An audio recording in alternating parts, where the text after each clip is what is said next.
को तो फिर हम बच्चों के ही प्रोग्राम आपको दिखाएंगे।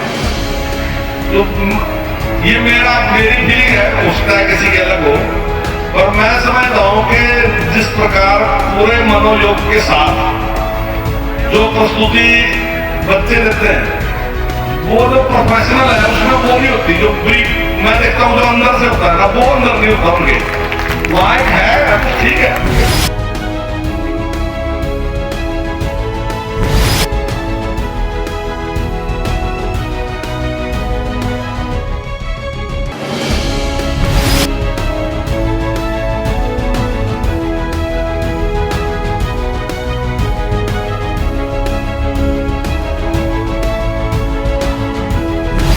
नमस्कार, दैनिक साथी के डिजिटल प्लेटफॉर्म पर आपका स्वागत है। रेवाड़ी पहुंचे शिक्षा मंत्री कंवरपाल गुर्जर का बॉन्ड पॉलिसी पर बड़ा बयान। बोले, बॉन्ड पॉलिसी के नाम पर एमबीबीएस छात्रों को बहका रहे हैं राजनेता। बोले, जनता के पैसे पर बनते हैं डॉक्टर, 7 साल तक जनता की सेवा करना भी जरूरी। जो डॉक्टर सरकारी नौकरी नहीं करना चाहता उनके लिए है 40 लाख की बॉन्ड पॉलिसी। जी हां, और विकास के नाम पर इंदिरा गांधी विश्वविद्यालय मीरपुर रेवाड़ी के साथ हो रहे भेदभाव के सवाल पर कहा कि हरियाणा में नहीं अब कोई भेदभाव। मेरी सोच विश्वविद्यालय अपने पैरों पर हो खड़ा। जी हां, और फिर भी वीसी प्रोफेसर जेपी यादव ने कुछ मांगे रखी हैं, उनको कराया जाएगा पूरा। और आगे उन्होंने पूर्व मुख्यमंत्री भूपेंद्र हुड्डा पर भी कसा तंज। पावर प्लांट लगाने के सवाल पर बोले, जनता का पैसा खर्च कर दिया लेकिन हुड्डा नहीं चला सके पावर प्लांट। और इस पर कहा कि पहले 14 घंटे बिजली मिलती थी और अब मिल रही है 24 घंटे। हमारे सीएम ने बिजली सस्ती करने के साथ बिजली निगम को घाटे से उबार कर प्रॉफिट में लाए। जी हां, और आगे हिमाचल व गुजरात चुनाव पर बोले, हिमाचल में जीत रहे, गुजरात में पहले से भी ज्यादा आएंगी सीट। जी हां, और आगे उन्होंने राजस्थान के मुख्यमंत्री को भी घेरा। जी हां, सचिन पायलट पर दिए गए बयान के बारे में बोले कि ऐसे शब्दों का नहीं करना चाहिए था चयन। तो वहीं आहिर रेजिमेंट पर भी दिया बड़ा बयान। बोले, मैं मांग से सहमत हूं। आहिर समाज के लोगों का सेना में बड़ा योगदान। जी हां, और गुरुग्राम में प्रदर्शन के दौरान हुए लाठीचार्ज पर साधी चुप्पी। जी हां, और यहां पर हम आपको बता दें कि रेवाड़ी के इंदिरा गांधी विश्वविद्यालय मीरपुर में तीसरे युवा महोत्सव के समापन अवसर पर पहुंचे थे प्रदेश के शिक्षा मंत्री कंवरपाल गुर्जर। तो वहीं आईजीयू मीरपुर पहुंचने पर वीसी प्रोफेसर जेपी यादव व कुल सचिव प्रोफेसर प्रमोद भारद्वाज ने किया स्वागत। अभी मैं देख रहा था कि मेरा टाइम यहाँ 3 बजे था आने का। वैसे मैंने इस हिसाब से 4 ही बजे कहा था, बाद में 4 बजे आऊँगा। तो उसके लिए भी मैं आपसे माफी चाहता हूँ कि मैं लगभग 1.5 घंटा लेट आपके बीच में आया। जब हम पढ़ाई कर रहे थे तो यूथ फेस्टिवल देखने का बड़ा भारी शौक था। अभी आपको भी ऐसा ही होगा। और हम आपस में एक दूसरा ये कहते थे कि मैं तो यूथ फेस्टिवल देख के आया। तो जब यूनिवर्सिटी में होता था तो कुछ ही लड़के ऐसे थे जो देख के आते थे यूथ फेस्टिवल, फिर वो आने के बाद बताते थे कि किस किस प्रकार के कार्यक्रम वहां पे हुए। लेकिन मैं उनमें से हूँ जिन्हें यूथ फेस्टिवल कभी देखा नहीं है। अब मेरा दांव लगा देखने का अभी तक वैसे लगा तो अब भी नहीं। तो अब मैं अपने गेस्टाओं की वजह से देख सक रहा। और मुझे बड़ा भारी शौक है, जो दिखाते हैं, जो उनकी कला होती है उसको दिखाते हैं, उसको देखने का मेरा बहुत शौक है। पिछली बार रोहतक में यूथ फेस्टिवल था, वो मेरा काफी बड़ा था, सर कई दिन चलता रहा। तो मेरे को वहां बुलाया। तो जिस दिन मुझे बुलाया तो वो रफ्तार है, मैं अभी नहीं जानता रफ्तार कौन है। वो कोई बहुत बड़ा सिंगर है। तो जब मैं गया तो वो रफ्तार साहब जी आए, वो रफ्तार साहब के सारे कार्यक्रम थे। और जो उसको सारे कार्यक्रम को देख रहे थे उस टाइम ACS खंडेलवाल जी थी। तो मैंने खंडेलवाल जी को कहा कि मैं रफ्तार तो देखने नहीं आया था, मैं तो बच्चों के प्रोग्राम देखने आया था। आप लोग रफ्तार तो फिर हम बच्चों के ही प्रोग्राम आपको दिखाएंगे। तो ये मेरी फीलिंग है, हो सकता है किसी के अलग हो, पर मैं समझता हूं कि जिस प्रकार पूरे मनोयोग के साथ जो प्रस्तुति बच्चे देते हैं, वो जो प्रोफेशनल है उसमें वो नहीं होती। जो मैं देखता हूं जो अंदर से होता है ना, वो अंदर नहीं होता उनके। वहां एक है ठीक है, उनके पास है कला, वो खूब है, लेकिन जो अंदर है वो नहीं है। जैसी कमिटमेंट बच्चों के अंदर है, कमिटमेंट ना करने की, वो दिखता नहीं है उनमें। और पता नहीं उसको, वैसे मैं कोई विशेषज्ञ नहीं उसका, ना मैं बिगाड़कार हूं, पर मुझे अनुभव वो अंदर से ना कि ये ज्यादा अच्छा है। तो आज आपके बीच में आने का मौका मिला, बहुत अच्छा कार्यक्रम। और हमारी यूनिवर्सिटी के साथ भी जो कॉलेज में जुड़े हैं, अगर सारों को लगाए तो फिर तो हमारी यूनिवर्सिटी बहुत बड़ी है। अभी मुझे बता रहे थे कि 2 स्ट्रेंथ का ही फर्क है कुछ तरह यूनिवर्सिटी में और हमारी इस यूनिवर्सिटी में। और अभी हमारी यूनिवर्सिटी नहीं है उसके मुकाबले में। BC साहब ने काफी काम मुझे बताए हैं कि यहाँ यूनिवर्सिटी में होने वाले हैं और आप उसमें हमारी मदद करो। तो मैं कह रहा था कि CM साहब से कहते हैं कि यूनिवर्सिटी तो अपने पैरों में खड़ी होनी चाहिए, पर क्योंकि यूनिवर्सिटी नहीं है तो इसलिए मैं विश्वास दिलाता हूँ कि जो भी आप काम करेंगे वो सारे काम आपके प्रयास करेंगे कि वो सारे के सारे काम जो भी आर्थिक मदद है, पैरों को तो आपको अपने ही खिलाना पड़ेगा और अभी थोड़ा मदद हम कर देंगे, तो फिर आने वाले टाइम में स्कीमों उसी प्रकार से चलाया जाए। और मैं समझता हूँ कि जो यूनिवर्सिटी की सत्ता है वो भी तभी कायम रह सकती है जब यूनिवर्सिटी अपने ही पैरों में खड़ी हो। उसके सरकार की तरफ ना देखना पड़ेगा, सरकार हमारी कुछ मदद करेगी। इस प्रकार की रिसर्च, इस प्रकार के काम यूनिवर्सिटी में होना ही चाहिए। शायद मेरा ख्याल कि अब तक शायद इस तरफ ध्यान नहीं रहा होगा या इस प्रकार की सोच नहीं आई होगी। विदेशों में जहाँ यूनिवर्सिटियाँ बहुत डेवलप होगी, बहुत आगे चलेगी, तो वहाँ सारा कुछ ऐसा ही है कि यूनिवर्सिटी अपने पैरों में खड़ी, सरकार से कुछ भी नहीं मांगती। तो इस प्रकार का हमारे यहाँ भी प्रचलन होना चाहिए। लेकिन अभी जरूरत है, मैं BC साहब की बात से सहमत हूँ और मैंने उनकी बात स्वीकार भी की। अभी मुझे भी बताया गया कि काफी खर्च भी आया यहाँ, तो मैं उसके लिए भी मैं अपनी ओर से 5 लाख रुपए की घोषणा कर रहा हूँ। 5 लाख रुपए मैं भी अपनी ओर से कर दूंगा, बाकी तो यूनिवर्सिटी ने कर लिया होगा सारा का सारा। तो मेरे सभी बच्चों को बहुत बहुत हार्दिक शुभकामनाएं। और ये जो आप वस्तु देते हैं, मैं समझता हूँ कि ये सर आईजी पहुंचे, युवा महोत्सव आपने अटेंड किया है, किस तरह का है, क्या कहेंगे युवा महोत्सव को लेकर? देखिए कार्यक्रम तो मेरे से पहले काफी जो बच्चों ने जो प्रतिभा यहाँ पे दिखाई है अपनी हर टैलेंट में, तो वो पहले मेरे से हो चुका। अभी मैं ये देखूंगा, लेकिन जैसी मुझे जानकारी मिली बहुत ही अच्छा सारी प्रस्तुति उनकी रही है, बहुत अच्छा हर क्षेत्र में अच्छा काम किया। जब हम भी पढ़ाई करते थे तो हमारी भी बड़ी भारी इच्छा होती थी यूथ फेस्टिवल देखने की, लेकिन उस टाइम मेरा ख्याल है इस प्रकार का अवसर मिलता नहीं था आने जाने का। यूनिवर्सिटी में होता था तो अपने देखने का अवसर मिला नहीं है, तो अब सौभाग्य प्राप्त हुआ देखने का। तो बच्चे बहुत ही अच्छी प्रस्तुति देते हैं। मैं समझता हूँ कि व्यक्ति को हर फील्ड में उसका रुचि होनी चाहिए और उसका ज्ञान होना चाहिए। हालांकि सबको होता तो नहीं है, लेकिन कुछ लोग प्रतिभाशाली होते हैं जिनको हर फील्ड के मास्टर होते हैं। वो पढ़ाई में मास्टर हैं, खेल में मास्टर हैं, कुछ लोग गाने में मास्टर हैं, नाटक में मास्टर हैं। पर ये जरूरी है क्योंकि कुछ ना कुछ और चीज भी साथ जुड़ी रहे तो मैं समझता हूँ उसका बड़ा लाभ मिलता है व्यक्ति को। और बच्चों ने जो प्रस्तुति दिखाई वो बहुत अच्छी है। सर अहिरवाल राजनीतिक रूप से कहीं ना कहीं भेदभाव का शिकार रहता था पहले, लेकिन आपकी सरकार आने के बाद सर इसमें कुछ बदलाव तो आया है, लेकिन विश्वविद्यालय के साथ अभी भी ऐसे हालात है।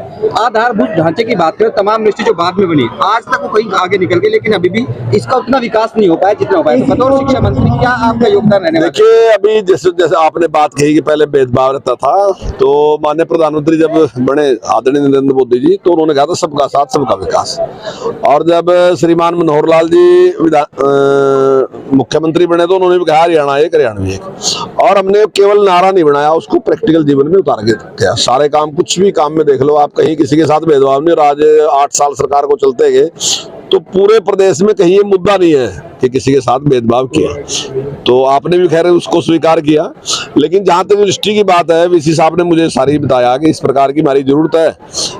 हमारी सोच तो ये है कि यूनिवर्सिटियाँ अपने पैरों पे खड़ी होनी चाहिए, लेकिन ये यूनिवर्सिटी नहीं है, इसलिए इसको अभी मदद की जरूरत है। तो निश्चित तौर से पूरी मदद करेंगे इसमें, जो भी वीसी साहब हमें बताएंगे तो उसमें पूरी मदद करेंगे। और मैं समझता हूँ ये जो एरिया भी है ना, ये एरिया भी कुछ पढ़ाई लिखाई में मैं समझता हूँ पूरे हरियाणा से आगे है थोड़ा। अब की बार आपने देखा सीबीएसई में भी टॉप हमारी लड़की ने यहाँ से किया, और भी जहाँ जहाँ भी हैं, तो हमारे बच्चे मतलब हर जगह अच्छा करके दिखा रहे बहुत। तो हम भी पूरा प्रयास करेंगे कि उसमें पूरा प्रयास करें। सर, विश्वविद्यालय सालाना 70 से 75 करोड़ रुपए का एक बजट है जो जरूरत होती है, जो कम पड़ जाता है इसको डेवलपमेंट के लिए। इसका जो मास्टर प्लान भी उसको पूरा करना है, साकार करना, सरकार से बजट की खासी जरूरत है जी, सिर्फ आश्वासन नहीं। तो यहाँ हमें नहीं, अभी तो आश्वासन नहीं दूंगा, बजट तो बजट के टाइम ही मिलेगा।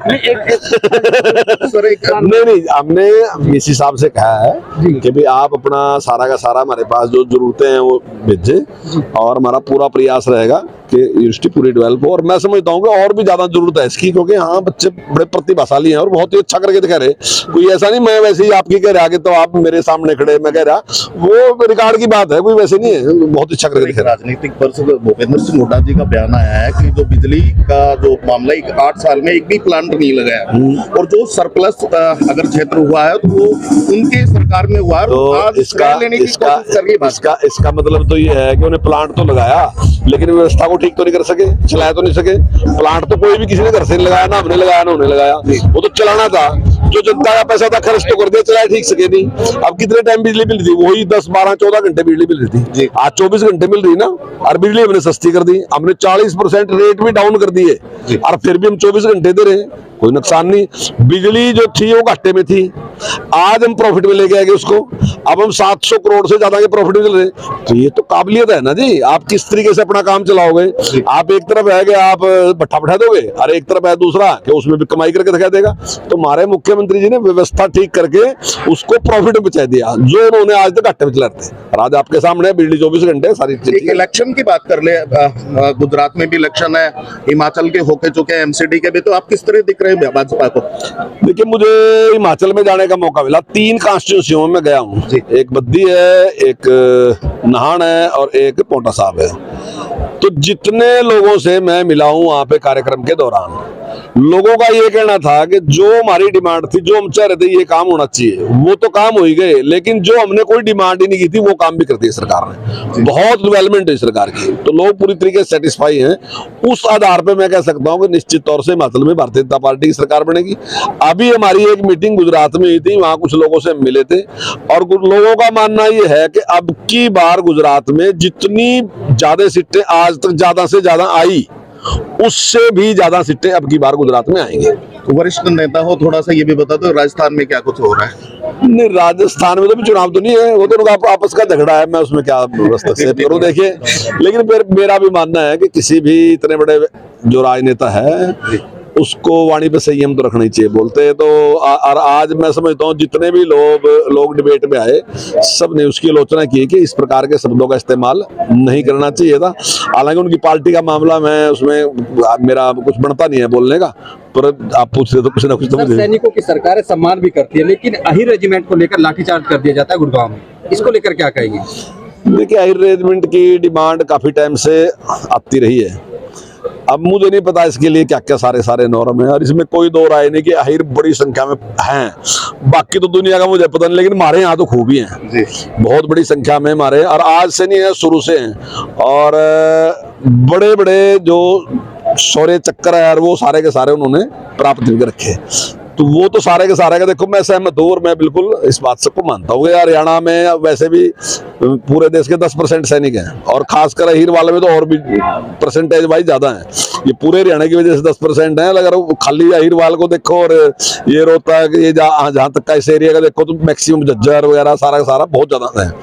तो लेकिन इसके बारे में देखिए, केंद्र या जो बड़े हुए हैं उनको ही पता होगा, मुझे इसके बारे में ज्यादा नॉलेज है। जेजेपी कह रही है कि जो उसकी रैली है अभी स्थापना दिवस की, कि ये राज्य की रैली है, सेमीफाइनल है। यदि इसमें हम शक्ति प्रदर्शन करेंगे तो राज बनाएंगे सरकार में, मुख्यमंत्री होगा दुष्यंत चौटाला। नहीं उससे आप वरिष्ठ नेता हैं, क्या कहेंगे इसको लेकर? नहीं देखिए, मैं नहीं इसके बारे में कुछ भी कह सकता। कोई भी पार्टी है उसका प्रयास यही होना चाहिए कि ज्यादा से ज्यादा लोगों को के बीच में जाए, उनको अपने साथ जोड़े। हर पार्टी का उद्देश्य होता है कि वो अपनी सरकार बनाए, और हमारा और जेजेपी का जो है वो हमारा कोई पहला गठबंधन नहीं है। हम तो दोनों अलग अलग चुनाव लड़े हुए, वो अपने मुद्दों में चुनाव लड़े, हम अपने मुद्दों में चुनाव लड़े, क्योंकि जब चुनाव हो पूरा आ गया, रिजल्ट आ गया, तो ना हमारे पास बहुमत था ना उनके पास बहुमत था। लेकिन क्योंकि लंबे टाइम से हम कहीं ना कहीं साथ चले थे, चाहे चौधरी देवीलाल के टाइम में बीजेपी जो साथ चले, चाहे चौटाला साहब के टाइम में साथ चले, तो एक निकटता हमारी थी।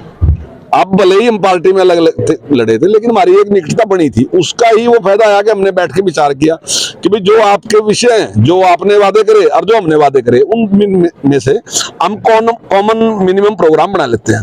और लगभग जब वो चेक किए गए तो वो उसमें 80% ऐसे थे जो उन्होंने भी वही बात कही और हमने भी वही बात कही। थोड़ी बहुत कम ज्यादा हो सका, लेकिन लगभग वही बातें हमने कही थी।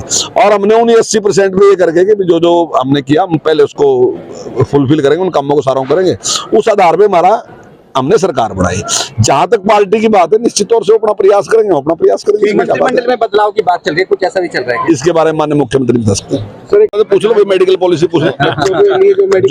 जोर की शिफ्ट का सवाल। जो बच्चों के लिए 10 लाख रुपए की बॉन्ड पॉलिसी लगाई है, उसके विरोध में बच्चे देखिए, इसके बारे में जो राजनेताओं के बयान है, मैं समझता हूं को बहकाने वाला काम कर रहे हैं। कोई इस प्रकार का नहीं है। सरकार ने एक निर्णय लिया, क्योंकि जो बच्चे सरकारी को उसमें पढ़ते हैं, संस्थान में पढ़ते हैं, उनका खर्चा बहुत कम होता है। तो पैसा किसका है? मुख्यमंत्री का पैसा नहीं है, मेरा पैसा भी नहीं है, मंत्री दूसरे मंत्री का पैसा नहीं, जनता का पैसा है। तो हमने कहा कि जनता के पैसे पे वो डॉक्टर बनते हैं, तो इसलिए उनकी ड्यूटी भी है कि जनता के लिए भी तो कुछ कराएंगे, नहीं कराएंगे। तो हमने कहा कि 7 साल तक वो सरकारी सेवा में रहेंगे। ठीक है, सरकारी सेवा में जो रहते हैं उनकी तनख्वाह कुछ कम है, प्राइवेट में ज्यादा है, लेकिन भैया आप पढ़ते टाइम, उस टाइम आप पे इतने पैसे नहीं थे, उस टाइम आपने जनता ने आपको सहयोग किया, तो अब आपकी ड्यूटी है 7 साल तक आप जनता की सेवा करें। अगर आप इस बात से सहमत नहीं है और आप चाहते हैं कि हम तो ज्यादा पैसे लेंगे, प्राइवेट में जाएंगे, तो हमने कहा कि एक बाउंड है 40 लाख का, ये आप अपने 1 लाख नहीं मांगे, 40 लाख आप उसमें से कुछ पैसे देंगे, वो पूरा कर दें। तो ये जनता के, वो पैसा अगर वो देंगे वो भी जनता के पास ही आएगा, और जो उनके ऊपर खर्च है वो भी जनता का ही पैसा है। तो जनता के प्रति जिम्मेदारी तो है, मैं समझता हूँ अपनी जिम्मेदारी समझनी चाहिए। सर, गरीब छात्र कैसे 40 लाख रुपए देते? नहीं, कौन मांग रहा गरीब साहब? बिल यही तो आपने बहुत अच्छा प्रश्न पूछ लिया साहब। गरीब से कोई मांग ही नहीं रहा पैसा एक भी। आप डॉक्टर बन गए, अब डॉक्टर बनने के बाद तो आप गरीब नहीं रहे ना। एक तरफ आपके पास एक है कि आपको 2.25 लाख रुपए तनख्वाह मिलेगी, एक तरफ आपके पास है कि आपको 2 या 2.5 लाख मिलेगी। हम कह रहे हैं 2.25 लाख जो देने पड़े, उन्होंने आप पढ़ाए थे, उन्होंने खर्चा करा, आप एक पैसा भी ना दो, आप उनकी सेवा कर दो 7 साल, कोई पैसा नहीं देना आपने। लेकिन अगर आप कहें कि नहीं साहब मैं नहीं आपकी सेवा सुवा करता, मैं तो अपनी बुद्धि से पढ़ा, सारा कुछ था, मैं तो प्राइवेट नौकरी करूंगा, तो ठीक है, आप किस्तों में 40 लाख उसके दे दो। जो आपको अगर 2.5 लाख वहां मिलते हैं तो उनमें से 50, 25 हजार करके उसके पैसे, तो क्या बात थी? जनता के पैसे, कोई हमारा पैसा तो नहीं है।